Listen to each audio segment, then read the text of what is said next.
Good evening. ઘણીવાર એક નાનો શબ્દ હોય છે એ બહુ મોટી અસર કરી જાય છે. સાયન્સ આને કહે છે ધ સ્ટ્રેન્જ અટ્રેક્ટર, કે વસ્તુ બને છે એક નાની પણ એ રૂપ બહુ મોટી લઈ લે છે. એ માટે સાયન્સે જરા એક નાનું, જેમ આપણે વાર્તા કે એની માટે રાખેલું છે ધ સ્ટ્રેન્જ અટ્રેક્ટર, કે એક પતંગિયું છે એ અમેરિકાના દરિયા કિનારે ફરે છે અને એના પાંખિયામાંથી પવન નીકળે છે અને એ પાંખિયું માંથી બીજું પવન નીકળે છે અને એ પવન બીજા હવાના મોલિક્યુલ્સને અડે છે અને બીજું પવન નીકળશે. એમ ધીમે ધીમે અમેરિકાનો જે પશ્ચિમી તટ છે ત્યાંથી એ જે પતંગિયું એ પાંખિયું ફેરવ્યું અને સેજ જે પવન નીકળ્યું, ચાઇનાની અંદર મોટું વાવાઝોડું થઈ જાય. એ વાવાઝોડુંનું કારણ શું હતું? એ પતંગિયું ફરતું. અને સ્ટ્રેન્જ અટ્રેક્ટર સાયન્સ કહે છે કે એક નાનું કારણ બહુ મોટી ઇફેક્ટ લઈ આવી શકે. વાર શિષ્ય ઘણી નજીક આવી અને થંભી જાય છે. ત્યાં જરા સેજ ધક્કો જો લાગી જાય, અને એ ગુરુનું ફાઇનલ કામ છે કે એક જો થોડો ધક્કો લગાડી શકે શિષ્યને તો એ ભૂભુવ સ્વઃ ની આગળ એની દ્રષ્ટિ નીકળી જાય. ગુરુ નાનકના બે દીકરા હતા, શ્રીચંદ અને લક્ષ્મીદાસ. એ બેઉને એમ હતું કે ગાદી અમને મળશે, ગુરુ શરીર છોડશે. પછી પિતા તો હાજર હતા. આ લગભગ આપણી જ વાત છે. પિતા હાજર હોય પણ આપણને એમ લાગે કે પિતા જાય તો જરા આ મિલકત આપણને મળી જાય. બધાની અંદર આવો વિચાર આવતો. નાનકના બે દીકરા હતા. એ લોકોને હશે કે આ જાય પછી ગાદી અમને મળશે, ગુરુપદ. પણ ગુરુ નાનકે બાબા લહેનાને આપ્યું, ગુરુ અંગદ. એટલે એક દીકરા જેનું નામ શ્રીચંદ હતું એને બહુ દુઃખ થયું અને એને સંસાર છોડી અને જંગલમાં ચાલ્યો. ઉદાસી બાબા બન્યો. ઘણા લોકોનું માનવું છે કે ઉદાસી સંપ્રદાય ત્યાંથી ચાલુ થયો. એ બાબા શ્રીચંદમાં ઉદાસી જેને મોઢું ફેરવી લીધું છે, સંસાર તરફ મોઢું ફેરવી લીધું છે. હવે એની દ્રષ્ટિ બરાબર જનલોક ઉપર છે. હા, ઉદ એટલે ઉર્ધ્વગામી, આસ એટલે આસન, શરીરનું આસન ને ચિત્તનું આસન. 180 ડિગ્રી ટર્ન જેનું ચિત્તે લઈ લીધું છે ઉર્ધ્વગામી. તો એ ઉદાસી બાબા બની અને ખૂબ એને તપ કરી. જંગલની અંદર એ કપડા નતા પહેરતા, જંગલમાં રખડી રખડીને ખૂબ તપ કરી, ખૂબ સિદ્ધિઓ ભેગી કરી. વર્ષો નીકળી ગયા તપ કરતા કરતા, પણ એ જે છેલ્લો ધક્કો હતો એ લાગતો નતો. એને હજી ઊંડે ઊંડે એ હતું કે ગુરુ નાનકે મને ન આપ્યું, મારા પિતાએ મને ન આપ્યું. એ હજી આડું આવતું હતું, એને મને ન આપ્યું.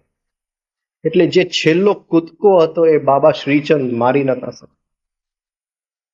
વચ્ચે આ હતું, આ એક દુઃખ આ એક ઘાવ, જે જૂનું ઘાવ.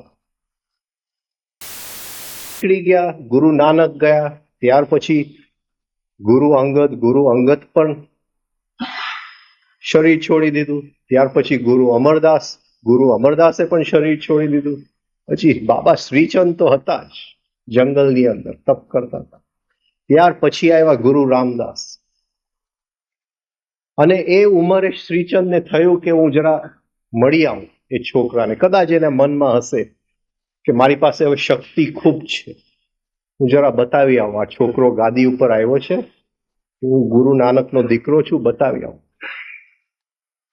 અને એની પાસે પાવર ખૂબ હતી. એટલે એ જાય છે ગુરુ રામદાસને મળવા. ગુરુ રામદાસને ખબર પડે છે કે ગુરુ નાનકનો દીકરો બાબા શ્રીચંદ આવે છે. એટલે ઘરવાળા બધાને લઈ અને એ ગામને બહાર જાય છે એને આવકાર આપવા, વેલકમ કરવા. દીકરો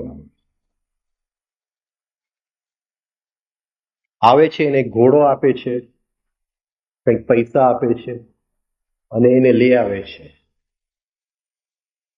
અને એની સાથે વાતચીત ચાલુ થાય છે. અને એના મનમાં હતું જ શ્રીચંદને કે એ ગાદી આ હકીકતે મારી જ છે, હજી એના મનમાં. એટલે એને પૂછ્યું કે આ તે લાંબી દાઢી શેની માટે રાખી છે, વાતચીતમાં કે આ લાંબી દાઢી શેની માટે તે રાખી છે. તો ગુરુ રામદાસ કહે છે કે આ દાઢી તો તારા પગ લૂછવા માટે છે. જેવું આ શબ્દ બોલે છે, એ જે 4 પેઢીઓનું જે ઘાવ હતું એ એક શબ્દની અંદર ધોવાઈ જાય છે. અને જે કિનારે બાબા શ્રીચંદ ઉભા હતા ત્યાંથી ઠેકડો મારી અને જાય છે. એક શબ્દ આટલું કામ કરી ગયો. પછી કહે છે ગુરુને કે હવે મને ખ્યાલ આવે છે કે મને કેમ ગાદી સોંપવામાં નથી આવી. Structure of acceptance. આને તાવડિયાજી કહે છે કે સ્ટ્રક્ચર ઓફ એક્સેપ્ટન્સ. એ જે ઘાવ છે એ ક્યાં પડે છે? એ આપણા સ્ટ્રક્ચરની અંદર પડે છે. એ તિરાડ બની જાય છે, એક જાતની લીટી બની જાય છે. આપણું જે માળખું છે, આ બહારનું માળખું ને, એ તો એક ભાગ છે, પણ અંદરના માળખા ઉપર એક ઘાવ બની જાય છે. અને એવા અનેક ઘાવ અંદર પડેલા છે. અને એ જો ઘાવ ન રૂજાય તો જનલોક, મહાકાલ, સ્વ અઘરું છે. અને આવા તો કેટલા ઘાવ અંદર પડેલા છે, નાનપણથી અત્યાર સુધી.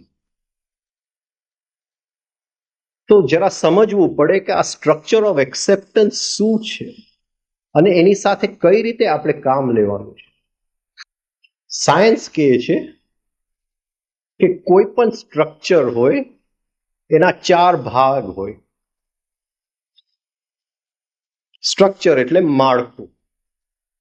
આ જીવતું માળખું છે, મરેલું માળખું નથી. હા, જ્યારે મૃત્યુ આવે છે તો એ માળખાનો એક ભાગ જરાક નાઈ લે છે, એક ભાગ જાય છે. એ માળખું એવી જ રીતે એ ભાગ ફરીથી ઊભું કરે છે. માળખું તો રહે જ છે. કૃષ્ણએ કીધું છે ને કે ઇટ ચેન્જીસ ક્લોથ્સ. હા, એ કપડાં બદલે છે. એ માળખું કપડાં બદલે છે. આમાં કંઈક કીધું છે. તો આ સ્ટ્રક્ચર ઓફ એક્સેપ્ટન્સ સાયન્સ જે કહે છે કે કોઈ પણ સ્ટ્રક્ચર હોય એના અમુક નિયમ છે. તો એ નિયમ આપણે સમજી લેવા. પહેલી વસ્તુ, એને પાવર સોર્સ હોય. એ સ્ટ્રક્ચર ને ચલાવવા માટે એનર્જી, શક્તિ ક્યાંયથી આવતી હોય. તો આ જે સ્ટ્રક્ચર આપણું છે, જે માળખું છે, એના 3 ભાગ છે. સ્થૂળ ભાગ, સૂક્ષ્મ ભાગ, અતિ સૂક્ષ્મ ભાગ કે આત્માનો ભાગ. આ 3 ભાગ છે કે જીવનો ભાગ. એ 3 ભાગ 3 જુદા ખોરાક લે છે. એ એનું પાવર સોર્સ છે. જ્યાંથી એને ઇલેક્ટ્રિસિટી મળે છે. આ કોમ્પ્યુટર હું ઘરમાં ચાલુ કરું છું તો ઇલેક્ટ્રિસિટી હોય તો એ કોમ્પ્યુટર ચાલુ થાય. તો શું છે, એ 3 જાતની ઇલેક્ટ્રિસિટી લે છે. એ ખાય છે, એ શ્વાસ લે છે, ઇનકમિંગ ઇમ્પલ્સિસ જે બપોરે આપણે વાત, એનાથી આ માળખું બને છે. હવે આ ઇનકમિંગ ઇમ્પલ્સિસ જે અંદર આવે છે એ કઈ રીતે અંદર આવે છે? તો જુદી જુદી જે એનર્જીસ છે એ અલગ અલગ રીતે કામ કરે છે. અને આ ઇમ્પલ્સિસ જે અંદર આવે છે એ જે કોમ્પ્યુટરને ચલાવે છે એ અલગ અલગ ટેન્શને અલગ રીતે કામ કરે છે શરીરની અંદર. તો પહેલું થયું એનું પાવર સોર્સ, આ 3 પાવર. બીજું એની પાર્ટ્સ છે. તો આપણે જોયું કે એના 3 મુખ્ય પાર્ટ છે, ફિઝિકલ, ઇમોશનલ, મેન્ટલ. અને એ પાર્ટની અંદર જુદા જુદા પાર્ટ, જુદા જુદા ડાયાગ્રામ છે. પછી પ્લાન, એ સ્ટ્રક્ચરનું પ્લાન હોવું જોઈએ કે પહેલું કયું છે, તો પહેલું સ્થૂળ છે, એની અંદર સૂક્ષ્મ છે. પહેલું બહાર સૂક્ષ્મ નથી ને એની અંદર સ્થૂળ છે. એનું પ્લાન છે, એ કોઈ રીતે ગોઠવેલું છે એ સ્ટ્રક્ચર. એકની અંદર એક સૂક્ષ્મ સ્થૂળનો ઓતપ્રોત એવી કંઈક ગજબની રીતે આ સ્ટ્રક્ચર ગોઠવેલું છે. અને છેલ્લું એનું પર્પસ, આ સ્ટ્રક્ચર શેની માટે છે? The purpose of birth and death. આ જે માળખું શેની માટે છે, એનું લક્ષ્ય શું છે? તો એ લક્ષ્ય એક જ છે કે એ જ્યાંથી એ દોરી લઈને આવેલું છે એ દોરી જોઈ જોઈને એને પાછું ચાલવાનું છે. ભૂભુવ સ્વઃ જનતા. પણ જો એ માળખું સરખું ન કામ કરતું હોય તો સાયન્સ કહે છે કે અધોગતિના યાત્રાએ જાય છે એ માળખું. તો શેની લીધે આ માળખું અધોગતિના યાત્રાએ જાય છે? કેમ અંદર ઘાવ પડી જાય છે? અને જેમ ઘાવ પડતા જાય છે વધારે ને વધારે અધોગતિ, જે ઉર્ધ્વ ગતિ, ઉદાસીન ઉર્ધ્વ ગતિ તરફ જવું જોઈએ એ નીચે તરફ જાય. તો એ કહે છે કે મુખ્ય કારણ ઇનકમિંગ ઇમ્પલ્સિસ છે. શું કામ મારી ચિત્તની શક્તિ ખેંચાય છે? એનું કારણ શું છે? તો એનું કારણ તાવડિયાજી આપે છે 2-4-8-2, કે જ્યાં 8 હશે ત્યાં ખેંચ, 4 હશે ત્યાં ખેંચાશે.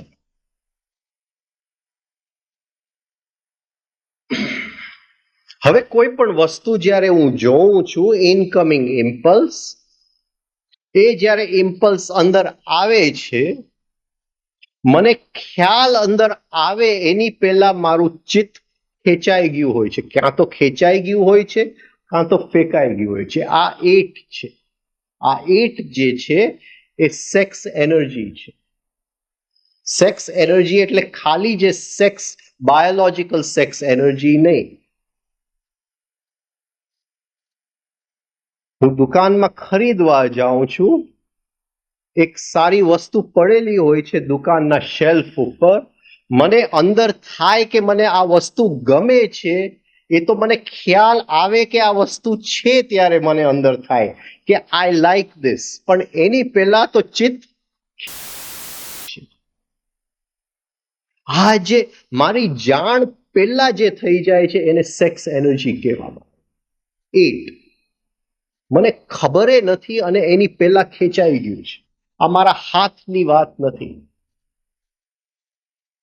એક દૂરથી માણસ આવે છે, એ જરા લાગે છે, હજી હું ઓળખી નથી શકતો, પણ અંદર એક વિચાર આવે છે કે આ તો ઓલો છે, એનું મોઢું ન જોવાય, તો હજી એને જોયો એની પહેલા ચિત્ત મારું ફેંકાઈ જાય છે. દ્વેષનો ભાવ અંદર ઉત્પન્ન થઈ જાય. પછી ખ્યાલ આવે છે અંદર, અરે મને આ ગમતો નથી. કદાચ પાસે આવીને બીજો માણસ પણ નીકળે. તો આ જે મારા જાણ બહાર થાય છે એ સેક્સ એનર્જી છે, અને સેક્સ એનર્જી મારા કંટ્રોલમાં નથી, અને હર ક્ષણે હું એના ભોગ બન્યા જ કરું છું. ફેંકાયું એટલે સેક્સ એનર્જી, જેવું ફેંકાયું એટલે સેક્સ એનર્જી. હવે એક વખત ચિત્ત ફેંકાય છે, મને ખબર પડે છે કે આ ફેંકાયું એ શેની લીધે ખબર પડે છે, કંઈક અંદર, કંઈક રેકોગ્નિશન ફેક્ટર, કંઈક અંદર ઓળખ ફેક્ટર કે આ ગમે છે કે નથી ગમતું, પણ એ બહુ પાછળથી આવે છે. એક વસ્તુ હું જોઉં છું, એ બહુ સુંદર વસ્તુ છે, પણ મને ખ્યાલ આવે છે કે આ વસ્તુ મને ગમે છે એની ઘણું પહેલા મારું ચિત્ત ખેંચાઈ ગયું હોય છે. આ પકડાય છે હું શું કહેવા માંગુ છું? જેવો એ ખ્યાલ આવે છે મને આ વસ્તુ ગમે છે, તો એ હવે બીજી કોઈ એનર્જી કામ કરે છે. જેને ગમે છે અને નથી ગમતું એ બીજી એનર્જી છે, એને તાવડિયાજી કહે છે ફોર, ભાવની શક્તિ. અંદર થાય છે, અરે આ ગમે છે, આ વ્યક્તિ ગમે છે, આ ગાડી નથી ગમતી, આ સારું છે, આ ખરાબ છે. પછી અંદર એમ થાય છે કે આ વસ્તુ ગમે છે, મારી પાસે આટલા પૈસા છે, હા આટલા ઓછા છે, તો આવતીકાલે હું વધારે લઈને આવીશ. એ જે કરે છે એ વિચાર કરે છે. 2 4 8 આ રેશિયો તાવડિયાજી આપ્યો છે કે આ રીતે અંદરની શક્તિ કામ કરે છે.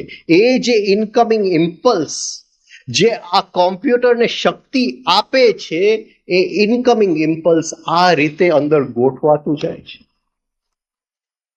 હવે એક વખત અંદર આવ્યું, ખેંચાયું, અંદર આવ્યું અને થયું કે ગમે છે, એનો સ્વાદ લેવાય, સ્મૃતિ અંદર રહી ગઈ, એટલે અંદર એની ભૂખ ઉત્પન્ન થાય છે કે આ મને હવે ફરીથી જોઈએ છે.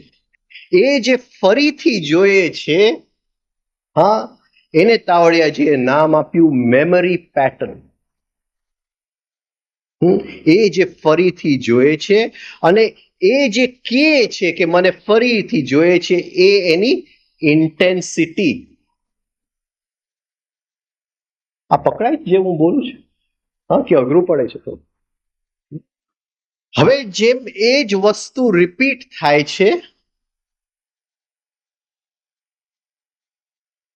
કે એક સ્ત્રી જોઈ, ચિત્ત ફેંકાણું, અંદર ગમ્યું, વિચાર ચાલુ થયો કે મને આ જોઈએ છે, હવે એને મેળવવા માટે શું કર્યું, ત્યાંથી હું થાકી ગયો, ફરીથી બીજી સ્ત્રી જોઈ, ચિત્ત ખેંચાણું, ગમી ગયું, ફરીથી નક્કી કર્યું કે મને આને મેળવવા માટે. આ રીતે સેક્સ, ઇમોશન, વિચાર ચાલતું હોય છે. એક પછી એક પેટર્ન મજબૂત થતા જાય છે.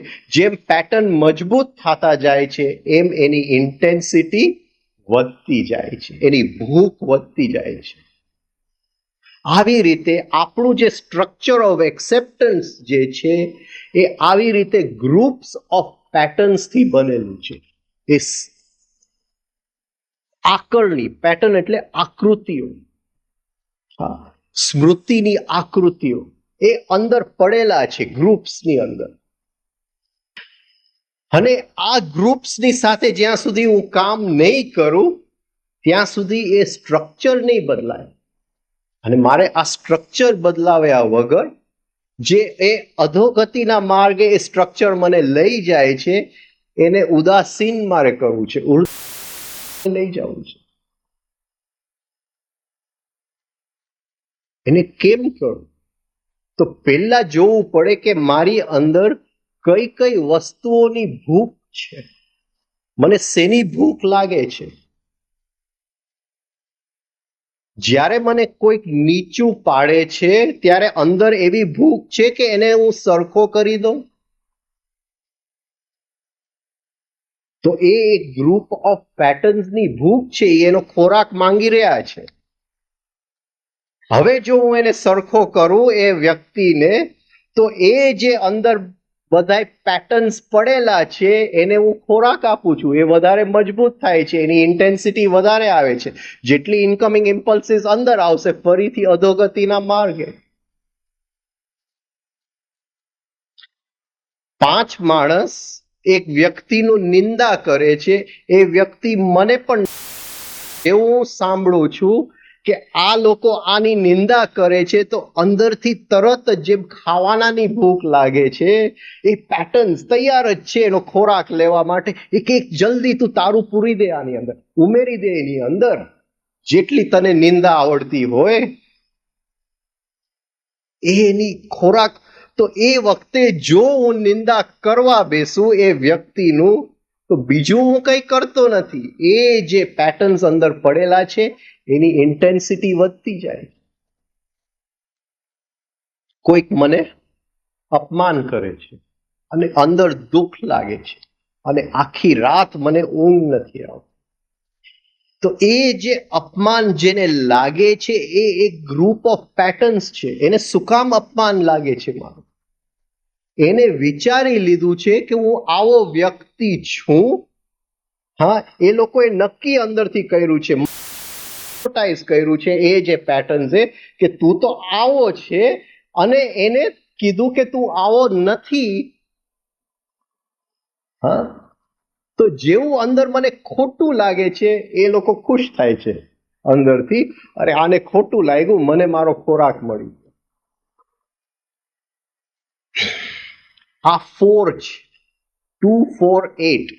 8 ની જોડે આપણે કામ નથી કરતા, જેની જોડે કામ કરીએ છીએ તાવડિયાજી કહે છે એ 4 જોડે કામ કરવાનું. આ આપણું ભાવ પ્રદેશ છે. આ ભાવ પ્રદેશની અંદર આ બધા વ્યક્તિઓએ જુદી જુદી પાર્ટીઓ બનાવીને બેસી ગયા છે, એ ઘર કરી ગયા છે, અને એ ભાવ પ્રદેશ જોડે પહેલા કામ કરવું પડે, પછી 8 જોડે કામ કરાય. એ જે ચિત્ત શક્તિ ઓટોમેટિકલી ખેંચાય છે એ બહુ દૂરની વાત છે, પહેલા આની સાથે કામ કરવું પડે. એ અંદરથી ખેંચાય છે, એ શું ખેંચાય છે? એ જે ખેંચાવાનું જે ફિલિંગ છે, એની સંવેદના છે, એ શું છે? એ પહેલા આપણે એને ઓળખી લેવું પડે. એની માટે નાના નાના પ્રયોગ કરવા પડે, કારણ કે એ જ સંવેદના છે જે 24 કલાક મેં નથી ખાધું અને હવે બરાબર 1 વાગે મને ફૂલ ભૂખ લાગેલી છે. એ વખતે એ જે ખેંચાણ છે એ ભલે એ ભાવ પ્રદેશનું છે, આ સ્થૂલ પ્રદેશનું છે, પણ ખેંચાણ જે છે એ એક જ ક્વોલિટીનું છે. એ જો હું ખેંચાણ સમજી શકું, એને રેકોગ્નાઇઝ કરી શકું, તો હું મારા ભાવ પ્રદેશને ઓળખી શકું.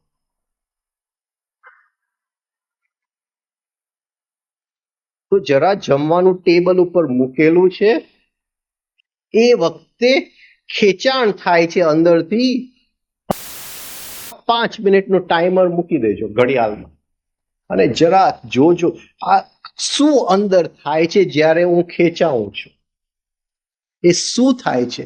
એ અંદર જ્યારે મારું પેટ ખોરાક માંગી રહ્યું છે, હા, તો એ અંદર શું કઈ જાતની સંવેદના થાય છે?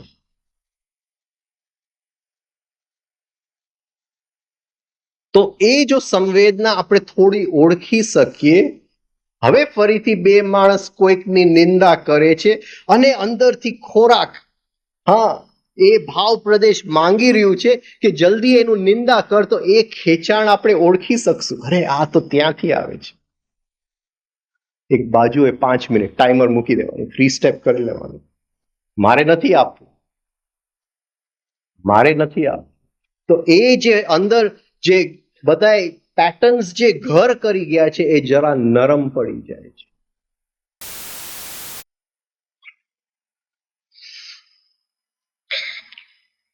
કોઈક વખત આપણે સાચા પણ હોય પણ સર, ઓફકોર્સ ગુરુજીએફ કહે છે the law of reverse effect,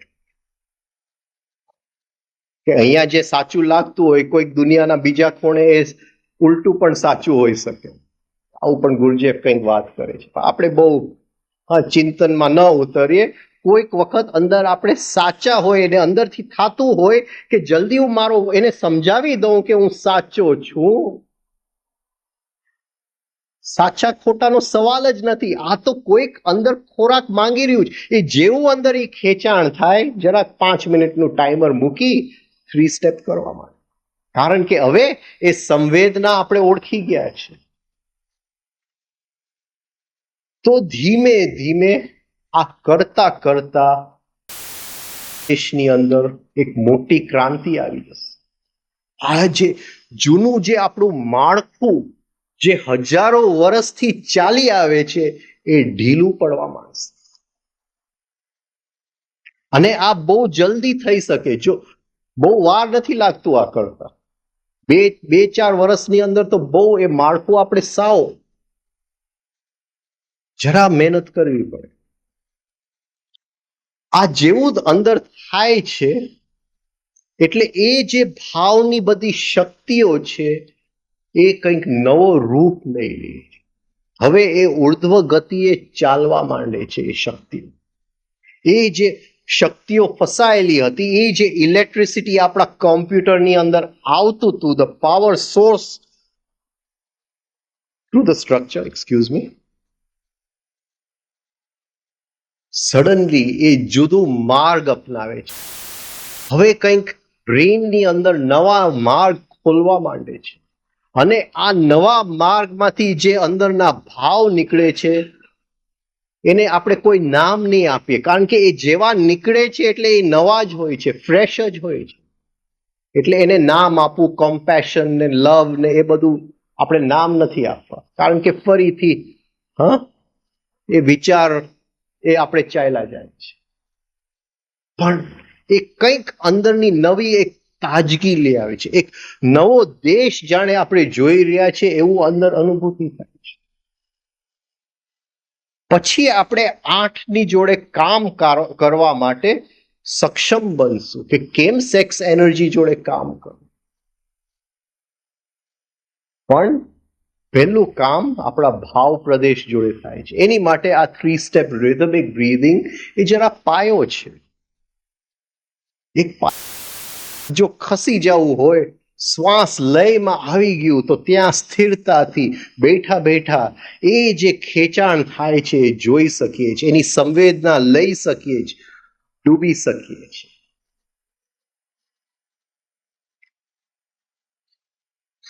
હવે જો આ કરતા ગયા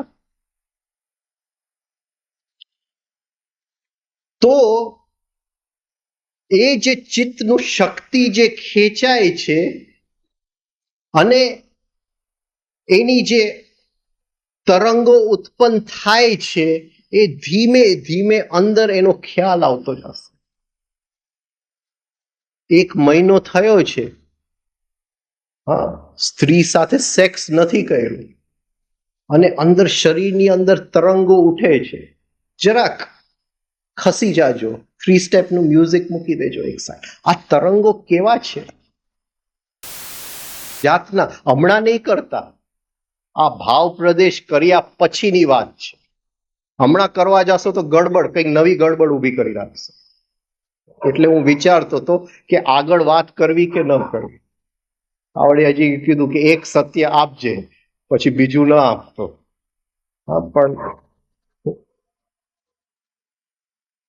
જરા જોજો કે આ તરંગો શું થાય છે. એવું તો શું અંદરથી ખેંચાણ આવે છે, જરા ઓળખજો આ તરંગોને. હવે જ્યારે તમે દુકાનની અંદર ફરવા જાઓ, જરા વિન્ડો શોપિંગ કરવા માટે, એ તરંગોને બરાબર બેક ઓફ ધ માઇન્ડમાં રાખજો. એટલે જેવું દૂર એક વસ્તુ છે જે ધ્યાન ખેંચી જવાનું છે, એની પહેલા ખ્યાલ આવશે કે આ તરંગો ચાલુ થઈ ગયા. હવે ત્યાં એ તરંગોને રોકવાના નથી. જેમ ભાવ પ્રદેશમાં એક બાજુએ ખસી અને આને રોકવાના નથી, એ રીતે બાજુએ નથી ખસવાના.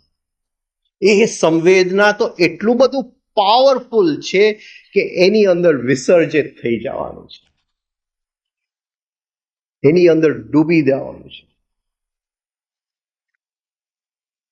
આ 2 વસ્તુનો ફરક ખ્યાલમાં આવ્યો?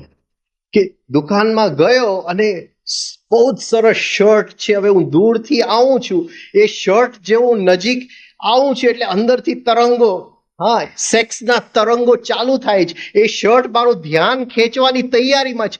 જેવું ધ્યાન ખેંચાય છે એની અંદર હું મારું ચિત્તનું લય કરી નાખું. પણ જો ભાવ પ્રદેશ સાફ થયું હોય તો આ થઈ શકશે. આ રોજના જીવનની અંદર આ નાની નાની વસ્તુઓમાં થઈ શકે છે. આ સંવેદનાની યાત્રા છે, સેન્સિટિવિટીની, ભાવની સેન્સિટિવિટી, સેક્સની સેન્સિટિવિટી.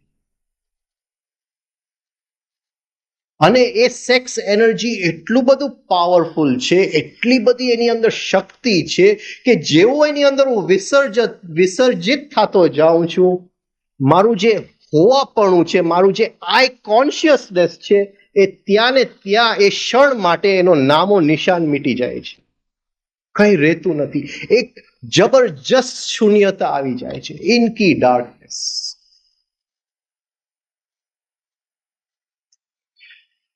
અને આ પ્રેક્ટિસ આપણે કર્યા કરીએ તો એ જે ઇનકી ડાર્કનેસ જે છે એની અંદર ક્યાંક એ સર્જનનું બીજ છે જેનાથી સેક્સ એનર્જી બને છે. જનલોક, હજી જનલોક ચાલુ છે. આ શિબિર સુધી જનલોક જ ચાલુ રહેશે. તો 2, 4, 8 તાવડિયા જીતીએ છીએ. પહેલા 4 જોડે કામ કરીએ, પછી ધીમે ધીમે આપણે કાબિલ બનીએ 8 જોડે કામ કરવા માટે. અને 8 જોડે કામ કરતા કરતા અનુભૂતિ થઈ જશે કે જનલોક શું છે. Liberation is nothing new acquired. મુક્તિ, લિબરેશન, એમાં કઈ નવી વસ્તુ મળતી નથી. હકીકતે કઈ નથી મળતું. જૂનું છૂટી જાય છે, જે બચે છે એ મુક્તિ. બધું જો છૂટી જાય તો મુક્તિ.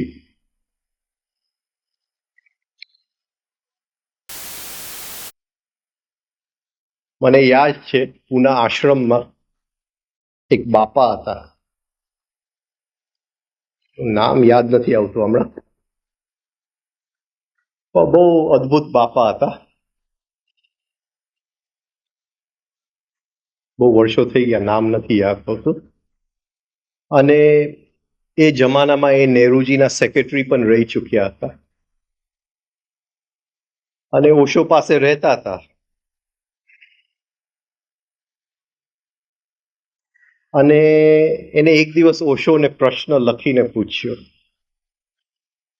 कि रोज मुझे एक ही सपना आता है कि आपके साथ में रेलवे स्टेशन पे आ गया हूं, आप बैठ जाते हैं ट्रेन के अंदर, हाँ, और ट्रेन शुरू हो जाती है और ट्रेन निकल जाती है और मुझे याद आता है कि मैं आपके साथ बैठा नहीं हूं तो दौड़ के हूं, लेकिन आप चले जाता है और मैं प्लेटफॉर्म पे रह जाता हूं.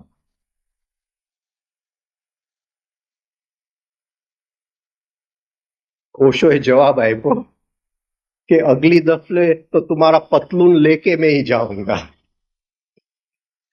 हाँ,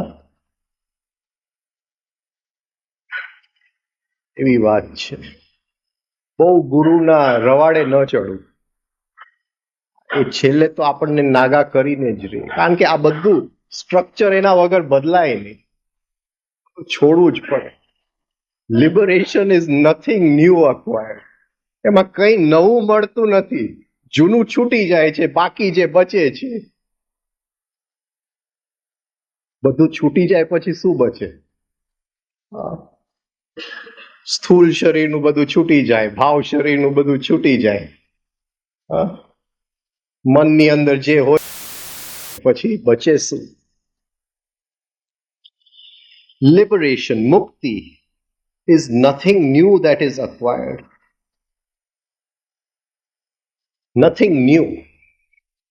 એ નવું નથી પણ ફ્રેશ છે. એ તાજગી છે, એ તાજગીથી ભરેલું છે. અને હર ક્ષણ એ જેવું જૂનું મૂકીએ છે, જૂનું જેવું અહીંથી હાથકડી છૂટી જાય છે, પ્રોબ્લેમ એ છે કે હાથકડી છૂટી જાય છે પછી ત્યાં કોઈ બચતું નથી કે શું છે. હાથકડી કયો કે શું ચેન્સ, જે બચે છે એને છેલ્લું એવું લાગે છે કે અહીંથી હાથકડી ગયા ત્યાર પછી ગયો. એટલે કોણ કેવા વાળું?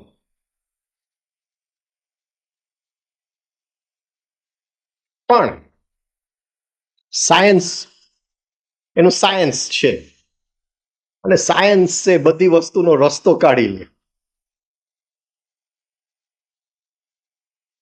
સ્વપ્ન લોકની અંદર કેમ આપણને સમજણ પડે? આ બ્રેનને જો સુવડાવી દેવું પડે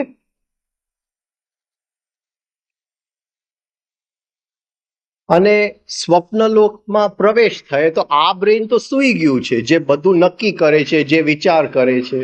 અને સ્વપ્નલોકની અંદર બધી અનુભૂતિ તો લઈએ છીએ આપણે, પણ એ અનુભૂતિની ઇન્ટરપ્રિટેશન કોણ કરે? હા, એનું અર્થઘટન કોણ કરે? એટલે સાયન્સ છે કે ટિબેટન બધા ઋષિઓએ એક કે આ બ્રેનની અંદર 16 મિલિયન સેલ્સ છે, એ સેલમાંથી બીજા બધાને સુવડાવી દેવું, એકને જાગતું રાખવું. એટલે લગભગ બ્રેન સૂતેલું જ છે, પણ એ એક સેલની અંદર આખું બ્રેન જે કામ કરી શકે છે એ બધું કરી શકે છે. હવે સ્વપ્ન લોકની અંદર ચાલ્યું જાવું ને, એ એક જે જાગતું સેલ છે એ કોમ્યુનિકેશનમાં રહે, એ કોમ્યુનિકેશનમાં રહે. એવી જ રીતે જે મેન્ટલ બ્રેન છે, બુદ્ધિ, એક પોઈન્ટે હથકડી તો ગયા, હવે કોઈ બચ્યું નહીં કહેવા વાળું, પણ કોઈક રીતે એક તરંગ, ભલે ઇનડાયરેક્ટ તો ઇનડાયરેક્ટ કંઈક કોમ્યુનિકેશનનું રહે તો એ જરા વાત કરી શકે પાછો આવીને કે ત્યાં શું હતું. બાકી વાત કરવું મુશ્કેલ છે. નથિંગ ન્યૂ અક્વાયર્ડ, કારણ કે ત્યાં નથી, એ બધું જાય છે ત્યારે જે હતું એ જ છે. પણ એક કંઈક પાછલા દરવાજેથી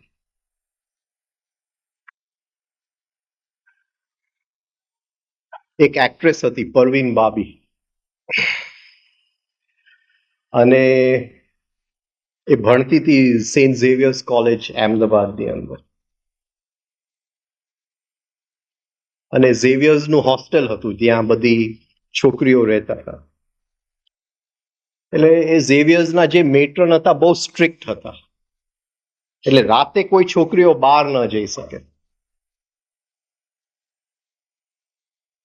એમ કહેવાય છે કે આખી ઝેવિયર્સ કોલેજની હિસ્ટ્રીમાં, ગર્લ્સ હોસ્ટેલની હિસ્ટ્રીમાં એક જ છોકરી રોજ બહાર જતી હતી, આખી રાત આવતી હતી, ને આજ સુધી કોઈને ખબર નથી પડી કે એ કઈ રીતે બહાર જતી હતી અને પાછી આવતી હતી. એ પરવીન બાબી, એનો રેકોર્ડ છે. હા, એવી જ રીતે આપણા ઋષિઓ કદાચ એના જેવા કંઈક એની પાસેથી શીખી લીધું હશે કે ત્યાં જઈ અને પાછું આવીને ત્યાંની વાત કેમ કરવી. એ નેક છે, એને ટ્રેન કરવું પડે, એની માટે પણ ટ્રેન કરવું પડે, એ કલા મેળવવી પડે. કારણ કે કંઈ મળતું નથી. કંઈક મળે, કોઈક હોય જેને અનુભૂતિ થાય કે આ મળ્યું છે તો એ કંઈક કહી શકે. પણ ત્યાં કોઈ બ્રેન નથી જે એ અનુભૂતિ રેકોર્ડ કરી શકે, કોઈ માઇન્ડ નથી જે એ અનુભૂતિનું પ્રતિબિંબ લઈ શકે. પણ કોઈક હિસાબે એ માઇન્ડનો અંશ ત્યાં સુધી જાય કે કંઈક પડે, ત્યાંથી કંઈક પ્રકાશ પડે તો એ વાત કરી શકે. એટલે તો આ બધા ઉપનિષદો એ લોકો લખી શક્યા. Liberation is nothing new that is acquired. Those who do not perceive the truth think in terms of sansara and nirvana. જેટલા લોકો સંસારનું અને નિર્વાણનું વાત કરે છે,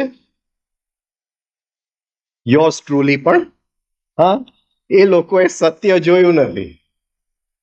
એ લોકોએ સત્ય જોયું નથી. આવી વાત કરે છે. Those who do not perceive the truth, જેને સત્ય જોયું નથી, એ આખો દિવસ સંસાર આવું છે અને નિર્વાણ એવું છે અને મોક્ષ આવું છે. બાકી જેને જોયું છે એને વાત કરવાની જરૂર નથી.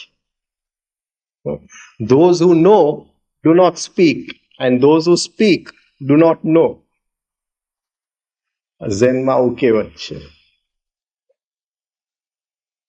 ઘણી વાર એ જે છેલ્લો જે કૂદકો છે એની માટે કોઈ તરકીબનો એ ઉપયોગ કરી શકાય. એવી રીતે તાવડિયાજીએ બહુ જ સુંદર એક તરકીબ આપી છે. એમને કીધું કે રામકૃષ્ણનો ફોટો તમારા બેડરૂમમાં મૂકજો. એવી રીતે મૂકજો કે જેવું ઉઠો એટલે રામકૃષ્ણ સામે દેખાય.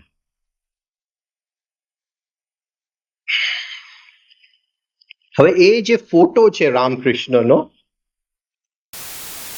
વાળીને બેઠા છે, એની આંખ સેજ ખુલ્લી છે,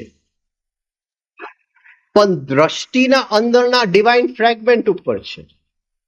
એ બહાર જોતા નથી, આંખ ખુલ્લી છે, એ બહાર જોતા નથી, આપણને નથી જોતા, પોતાનો ડિવાઇન ફ્રેગમેન્ટને જોઈ રહ્યા છે. જન તપ સત્યમ, ડિવાઇન ફ્રેગમેન્ટને જોઈ રહ્યા છે.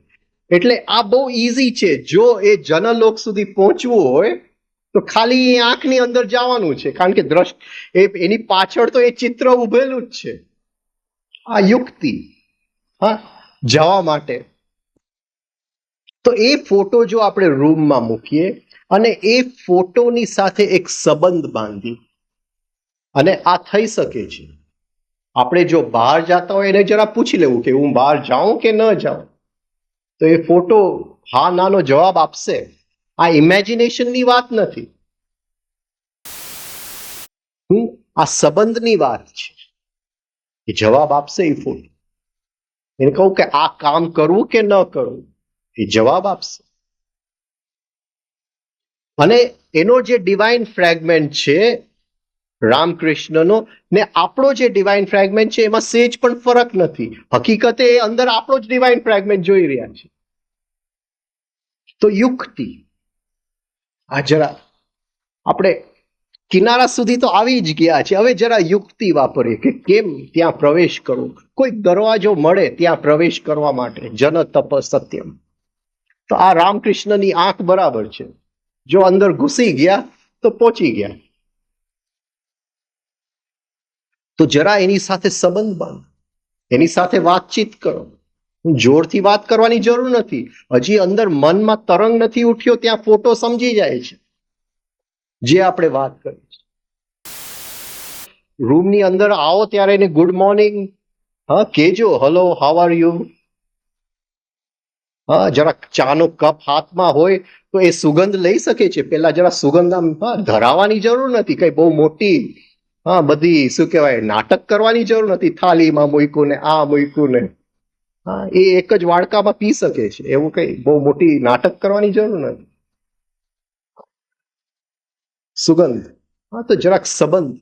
તો ધીમે ધીમે એ સંબંધની અંદર આપણું સાયકિક નેચર બહાર આવવા માંડશે, એ ખુલવા માંડશે. આપણે એ જે ફોટો જે છે એ આપણું મનનો એક પડદો બની જશે, મનનો અરીસો બની જશે. અને આપણે આપણી જાતને જોઈ શકશું કે આ હું શું કરી રહ્યો છું. અને ધીમે ધીમે જેવો એ મનનો અરીસો, આપણો જ અરીસો, આપણને ખ્યાલ આવશે કે એ આંખમાં પ્રવેશ કેમ કરો. અને એ આંખની અંદર પ્રવેશ કરતા કરતા આપણું હોવાપણું ડિઝોલ્વ, મુક્તિ, આપણે નહીં રહીએ. જેવું અંદર જાશું આપણે નહીં રહીએ. આ એક તરકીબ છે અને લોકોએ કરેલું છે. એવું નહીં કે ખાલી રામકૃષ્ણનો ફોટો, પણ આ જરા ઈઝી છે, કારણ કે આવો ફોટો મળવા મુશ્કેલ છે જ્યાં આંખ પણ ખુલ્લી છે અને અંદર ડિવાઇન ફ્રેગમેન્ટની દ્રષ્ટિ છે, એટલે એ ફોટોની જરા કિંમત વધારે છે. એવી રીતે અંદર વિઝ્યુલાઇઝ કરીને પણ થાય, પણ એ જરા અઘરું છે આપણા માટે. હા, અંદર ફોટો પકડી રાખવો જરા અઘરું છે. આ બરાબર બાર બેડરૂમની અંદર આપણે લટકાવી શકીએ. આવી યુક્તિ બીજા લોકોએ કરેલી છે. ગુરુ હરરાય હતા, શીખોના ગુરુ. એમનો એક શિષ્ય બહુ સેવા કરતો હતો. એનું નામ હતું ભાઈ ગોંડા. એટલે એને જોયું કે હવે આ નજીક આવી ગયો છે આ શિષ્ય, અને સેજ ધક્કાની જરૂર છે. હવે જ્યારે ધક્કાની જરૂર હોય એટલે ગુરુ શિષ્યને એની પાસે ન રાખે, એને દૂર ક્યાંય મોકલી દે. એટલે એને કીધું કે અફઘાનિસ્તાનની અંદર આપણે શીખિઝમને ફેલાવવું છે. ત્યાં જરાક થોડુંક શીખોનું નાનું ગ્રુપ છે. તું અફઘાનિસ્તાન જા. ને અફઘાનિસ્તાન કોણ જાય? મુસલમાનોનો પ્રદેશ. અને ત્યાં 2-5 શીખો એક નાનું ગુરુદ્વારા ચાલુ કરે અને શીખિઝમની વાત કરે, એ તો જરા ખતરનાક વાત છે. આ ભલભલાનું કામ નતું. પણ આને તો આવ્યો કે ભલે અફઘાનિસ્તાન નીકળી પડ્યો, અફઘાનિસ્તાન જવાનો. હવે ગુરુ એને આમ ભલો માણસ હતો, એને ખ્યાલ નહીં કે ગુરુ સાથે ગુરુએ બીજું કઈ કીધું નતું. એટલે પહેલે જ દિવસે એ બેસી ગયો, અંદર ગુરુનો ફોટો રાખે મનની અંદર અને બરાબર પકડી રાખે. એક નાનું કામ કરે એટલે ફોટાને પૂછી લે, અંદર જે એને આકૃતિ કરી હતી એને પૂછી લે. અને ધીમે ધીમે એ જે અંદરનું જે ચિત્ર હતું એ લાઈવ થઈ ગયું, એ રિયલ થઈ ગયું. એક વસ્તુનું એમ માર્ગદર્શન આપ્યા કરે. અને એને ખૂબ ઓલરેડી મહેનત કરી હતી, ખૂબ ટ્રેનિંગ લીધેલી હતી. કહેવાય છે કે એક દિવસ ગુરુ હરરાય એના સિંહાસન પર બેઠા હતા સવારથી. હવે આ બાજુ અફઘાનિસ્તાનમાં આ ચિત્ર અંદર મૂકી અને ગુરુની આંખ સામે જોઈ અને કદાચ એ આંખની પાર ચાલ્યો ગયો હશે, એટલે સમાધિની અંદર ચાલ્યો ગયો.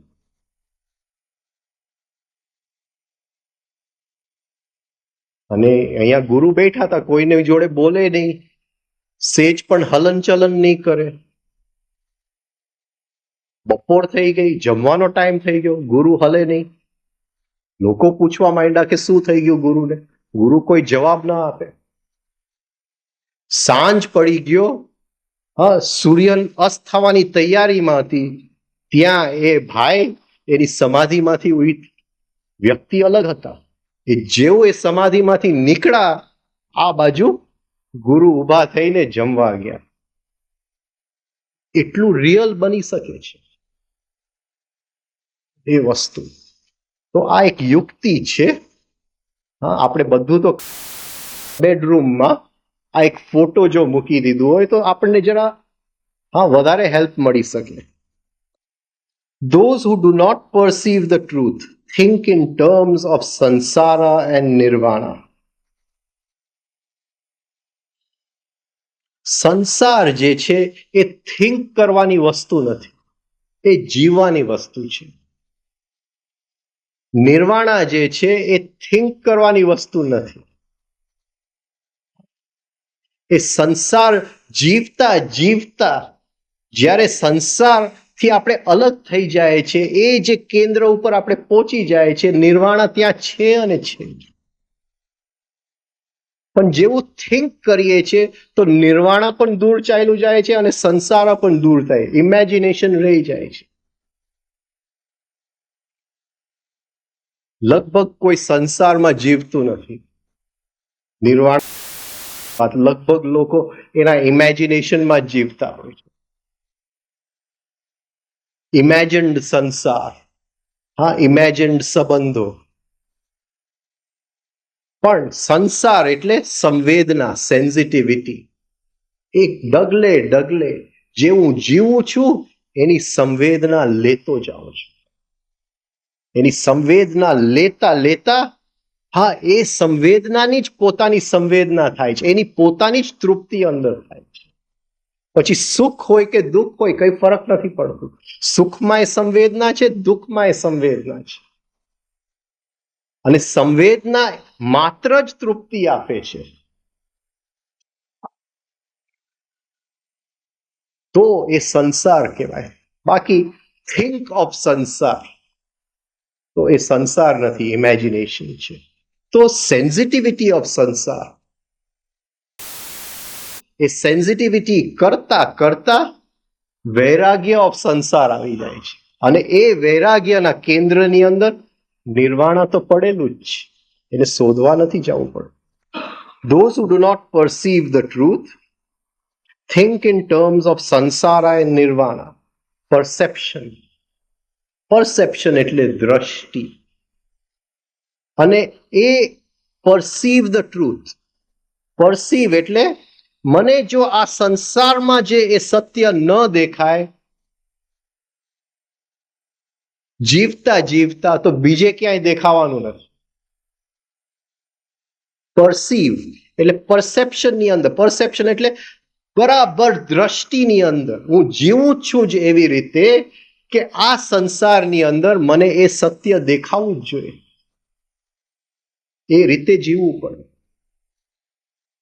તો એ દ્રષ્ટિની અંદર સત્યને જોઈ રહ્યું છે, તો નિર્વાણ ઓટોમેટિક છે. ત્યાં આવી કંઈક વાત કરે છે. Those who do not perceive the truth think in terms of samsara and nirvana. આગળ જાય, એક લઈ લઈએ. Avidya, hideous hag whose footsteps left the midnight darker. Avidya, hideous hag. અવિદ્યાને સ્ત્રી કહી દીધું, એને પુરુષ ન કીધું. અને કેવી સ્ત્રી? જે એકદમ બદરૂપી સ્ત્રી, હિડિયસ, બદરૂપી સ્ત્રી. હેગ, હેગ એટલે 100 વર્ષ જૂની સ્ત્રી, જેનો વાસ શું કહેવાય, હા, બેન્ડ થઈ ગયો છે. હા, શું કહે રે, ચુડેલ, શું કહે રે, ચુડેલ કે શું કહે? whose footsteps, ખાલી એના પગથિયાથી, પગના અવાજથી, એના ફૂટસ્ટેપ્સ, એના પગના જે અવાજ નીકળે છે, લેફ્ટ ધ મિડનાઇટ ડાર્કર, જે રાત્રિનો અંધારામાં અંધારો પ્રહર છે, મિડનાઇટ, બરાબર મધરાત્રિ, એની એ અવિદ્યાના ખાલી પગલાથી એ રાત્રિમાં અંધારું આવી ગયું. હા, એ રાત્રિની અંદર અંધારું આવી. સ્ત્રી જ્યારે બક બક બક એનું ચાલુ કરે છે ને, દિવસમાં અંધારું આવી જાય છે કે આ નથી કર્યું, તે નથી કર્યું, આ બરાબર નથી. દિવસમાં અંધારું આવી જાય. અને સ્ત્રી એટલે આપણું અંદરનું મન. એટલે સ્ત્રી એટલે કઈ બહારની સ્ત્રી નહીં. આપણે જ્યારે અંદર બકબક ચાલુ છે, અવિદ્યા એનું લક્ષણ છે. બુઢી સ્ત્રીનો એ બિકરિંગ કર્યા કરે. શું કે ગુજરાતીમાં શું કહેશું એને? હા, બકવાસ નહીં, બકવાસ બળબડ, બળબડ. અવિદ્યા, hideous hag whose footsteps left the midnight darker. રાત્રિનો અર્ધ પ્રહર એ આવવાની જ છે આજે રાતે. જરા તૈયાર રહેજો. વિક્ટર હ્યુગોએ બહુ સુંદર ચોપડી લખી છે, એવું યાદ છે, અત્યારે તો બરાબર યાદ પણ નથી આવ્યું. The hunchback of Notre Dame. અને એ જે હંચબેક એટલે જેનો વાંસો આમ થઈ ગયો છે, હંચબેકનું જે એને વર્ણન કરે છે, જે ભય લાગે છે, એ જ્યારે રાતે એ સ્ત્રી નીકળે છે, એ જૂનું એક ચર્ચ હોય છે, અને એ ચર્ચના અંધારાની અંદર આ ડોસીમાં જ્યારે નીકળે છે ત્યારે ભલભલા લોકો કાપી જાય છે. અવિદ્યા આજે રાતે આવવાની છે, જરા જાગતા રહેજો. સુઈ નહીં જાતા, ઓળખી લેજો આને બરાબર. હા, આજે મધરાત્રિ, વધારે વાતે નહીં, કાલે કરશું. આપણે બધા જોઈ લઈએ પછી. ચલો, ગુડ નાઇટ. એક એક સૂત્ર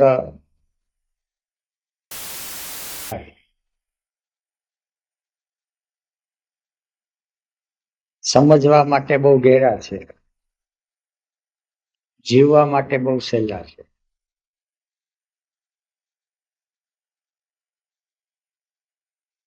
વિચારે ચડી ગયા તો ફસાઈ ગયા.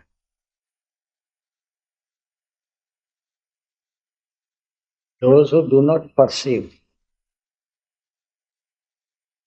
વર્તમાન ક્ષણની અંદર પરસેપ્શન થાય.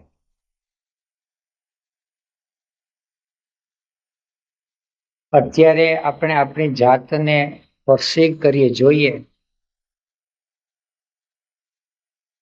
ખરેખર જોઈએ તો ક્યાં તકલીફ છે? બધાય સૂત્ર એકબીજાને કોમ્પ્લિમેન્ટરી છે. જોવાનું બંધ થઈ ગયું એટલે વિચારવાનું શરૂ થઈ ગયું. મગજ ચાલવાનું શરૂ થયું એટલે અવિદ્યા એની ખૂંધ લઈને માથે ચડી બેઠી. અત્યારે અહીંયા આપણે બધા બેઠા છે, કેટલાકને ભય સતાવે છે, કેટલાકને મોહ સતાવે છે, કેટલાકને ઈર્ષા છે, કેટલાકને ચિંતા છે, કેટલાકને આ બધામાંથી છૂટવું છે.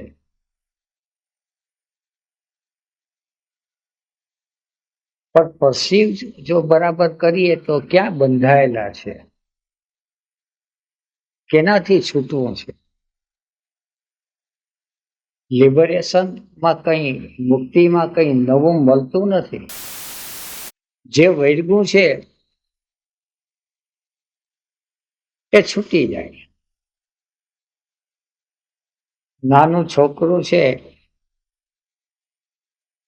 એને રમવાનું મન થયું એટલે ધૂળમાં જાય,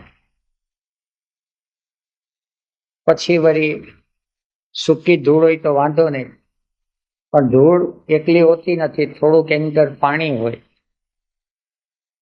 યોગમાં એને રાગ દ્વેષ કહે. એટલે ધૂળ છે એ કાદવ બની જાય. જીવ છે એ જ્યારે એમાં રમવા જાય એટલે કાદવથી ખરડાઈ જાય. છોકરું પહેલોય સ્વચ્છ હતું, હવે કાદવથી ખરડાઈ ગયો. ઘેરે આવ્યો ને થોડુંક માઈ એને નવરાયું એટલે ખુશખુશાલ થઈ ગયું. જીવ જરા ખરડાઈ જાય છે એટલે થોડુંક રિફાઇનિંગ કરી લે એટલે ખુશખુશાલ થઈ ગયો. બસ, બાકી કઈ નવું નથી.